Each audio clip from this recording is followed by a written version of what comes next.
Dear Christopher, here is your friend Thomas the Tank Engine. He wanted to come out of his station yard and see the world. These stories tell you how he did it. I hope you will like them because you helped me to make them. Your loving Daddy. If you wish to do an adaptation of the following tale, you are more than welcome to. This video is for kids and adults to enjoy and for the story to be recreated whenever pleased. But if you have no intentions of doing so, that's totally fine as well. Anyway, you may now sit back and enjoy the show.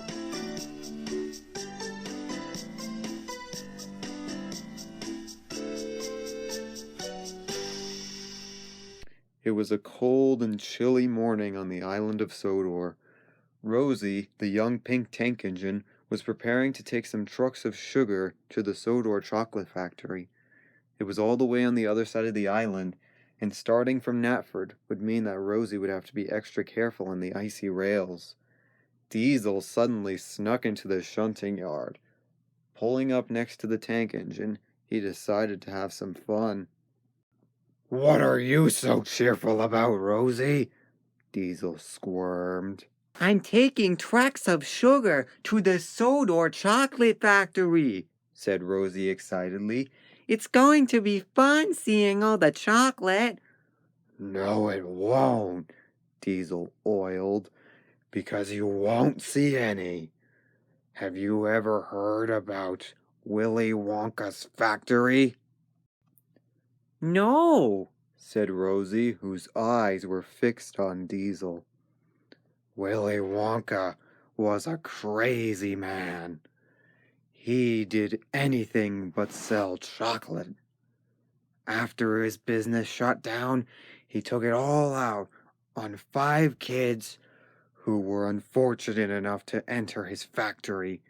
He drowned them in fudge, turned them into giant fruits, stuffed them in a screen, and threw them down a trash chute.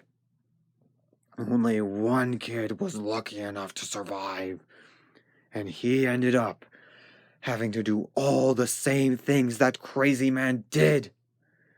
So, I must warn you, Rosie. Take these trucks there and get out of there at once. Unless you want your boiler to be full of fudge." And Diesel slunk away.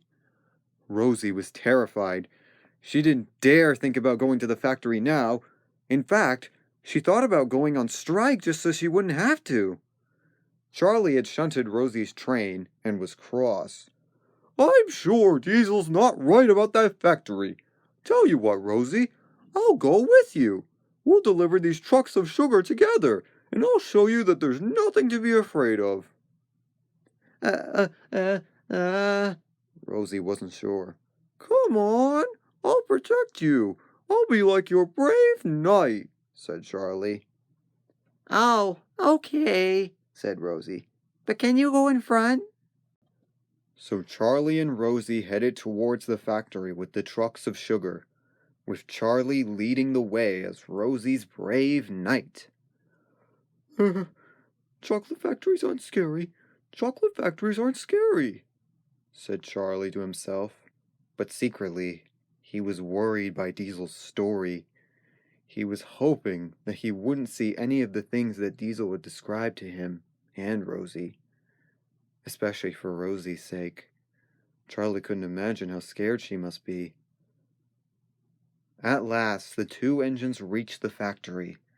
It was tall and green. It had a large brown chimney next to it. "Maybe that's where the fudge is," Rosie said, shivering. "There's nothing to be afraid of," said Charlie. "There's nothing to be afraid of." Just then, a door opened. Charlie and Rosie screamed at the same time. The door startled them. "Thank you for bringing my sugar," said the voice announcingly. Rosie and Charlie shivered. "Please, don't fill our boilers with fudge." "Why would I do that? You are steam engines. You hold water, not fudge."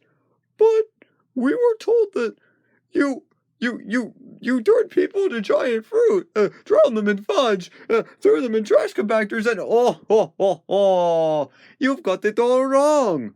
That's just a movie. Somebody made a movie about a chocolate factory, and everyone loved it. The movie showed things in a chocolate factory that don't actually happen, because sometimes movies do that to be creative. Suddenly, Charlie and Rosie understood everything.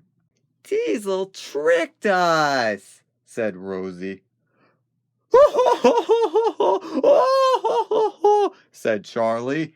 That was a really funny joke, Diesel, he shouted, but Diesel was too far away to hear.